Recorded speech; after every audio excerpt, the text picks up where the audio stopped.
So in this video, I'm going to simplify and help you master an investment analysis strategy that only the best experts are using, that will allow you to not only master your bond portfolio if you have one or plan on starting one, but will also help you follow the direction of the economy a little bit in advance so you can master your total investment portfolio as well as your overall finances.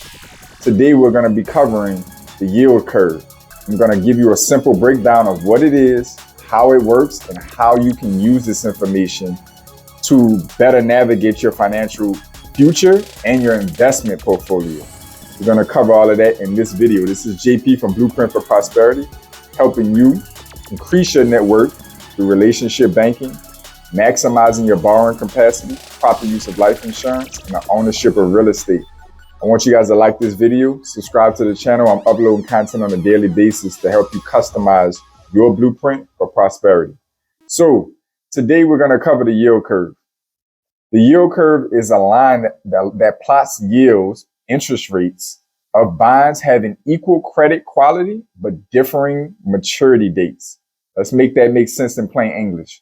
But that basically means that there's a line drawn on a graph plotting out the earnings or the interest rates for bonds, various types of bonds that have equal credit rating meaning that the company or government being issued that loan, which is what a bond is, basically has its own credit rating of its ability to repay back. We have personal credit as individuals.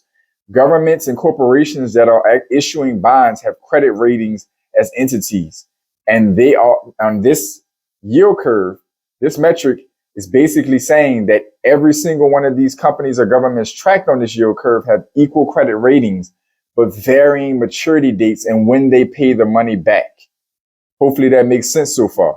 So there are three types of yield curve shapes. Number one is the normal upward sloping curve. Number two is the inverted downward sloping curve. Sloping is hard to say right now for some reason. And the flat yield curve. So normal basically breaks down and means that the yield curve is headed up. The normal one means that the economy is usually heading in a positive direction. There's economic growth on the horizon for the foreseeable term, foreseeable few years out. That is your normal yield curve. Basically going to be sloping up if you can envision this on a graph chart. Your inverted yield curve, meaning that you're going to have a downward sloping curve or a line, meaning that there's an economic recession. We have economic contraction going on.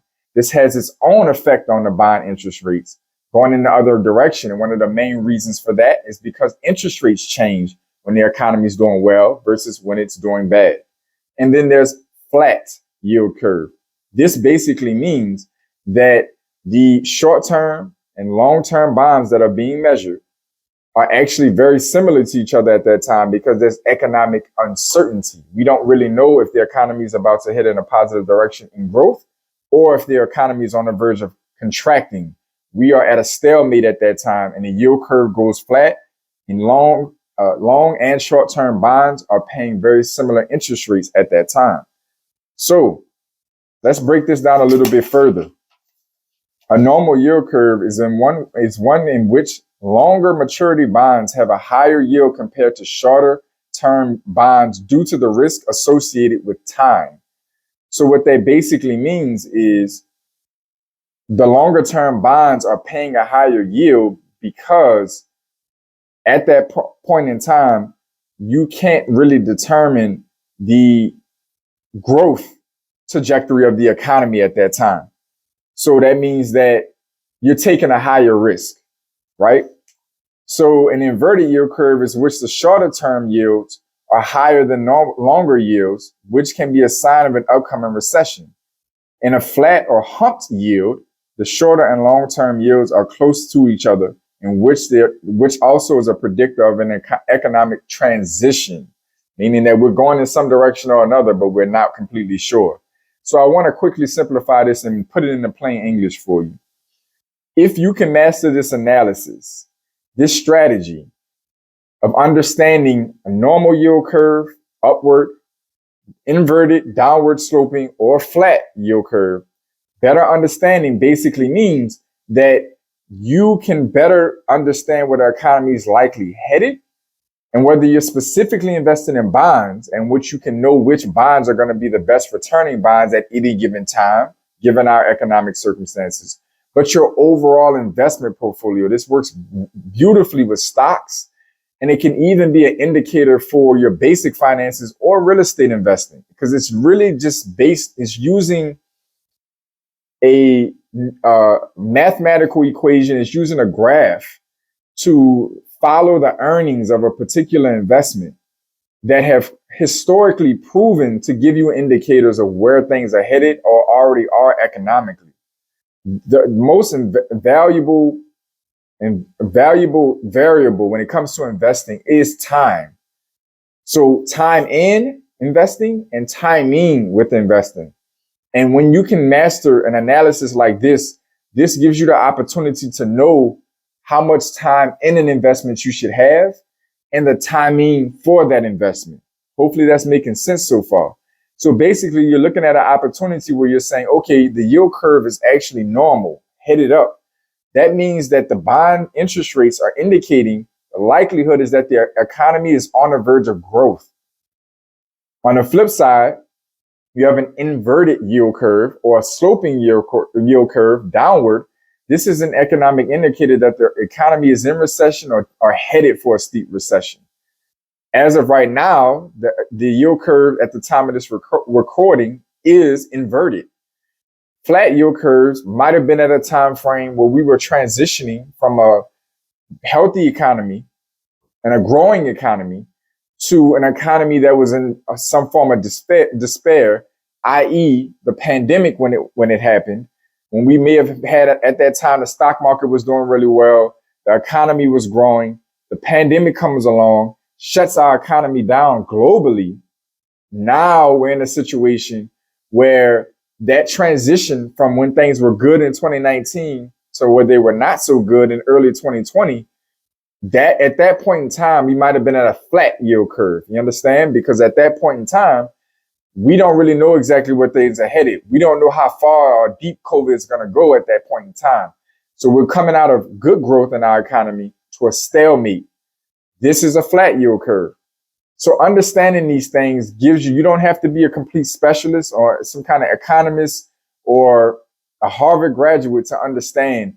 When you pay attention to the yield curve, which you can find on the Treasury's website, the U.S. Treasury's website, when you can understand the basic direction of the yield curve, flat, upward, or downward, at that point in time, you can start to say, okay, if the yield curve is inverted, there are certain investments that are not going to be so favorable because we're likely in or headed to an economic recession. You can quickly do your research or lean on a financial professional to understand where you should be balancing or directing your portfolio.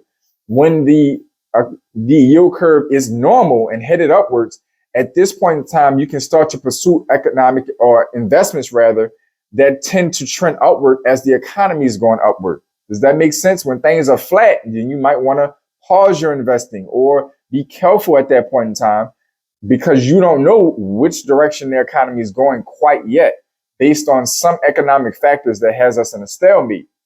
So I wanted to bring this to you because many of you are either starting to invest, through your investment, you're into investing, or you're near your retirement years and you're looking to protect your investments.